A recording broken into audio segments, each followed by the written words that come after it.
এমন সাহেব প্রায় 14-15 বছর এখানে মুসলিম শরীফে ওস্তাদ ছিলেন, মহাদ্দেশ ছিলেন।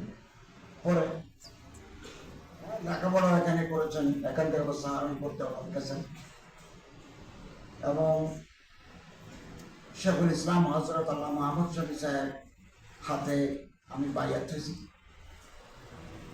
এবং আল্লামা জুনায়েদ বাবুনগরী সাহেবের দোয়া পেয়েছি। তিনি আশা করেছিলেন আল্লামা জুনায়েদ বাবুনগরী রহমতুল্লাহ আলাইহি, আমি কলেজে 26 বছর শিক্ষকতা করেছি চট্টগ্রামে, এরপরে আন্তর্জাতিক ইসলামী বিশ্ববিদ্যালয়ে 2 বছর শিক্ষকতা করেছি। তো ওনার একটা আরজু ছিল আমি যেন জীবনের একটা পর্যায়ে একটা হাদিসের দরস দিই।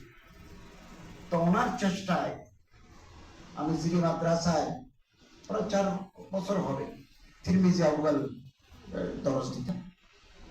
এখন আমি এটা ইমামতি হাজি শহর এবলক মসজিদে খুতবা দিতাম, এটাও বাদ দিছি, ইউনিভার্সিটিও বাদ দিছি, জিরি মাদ্রাসাও আর যাওয়া সম্ভব নয়।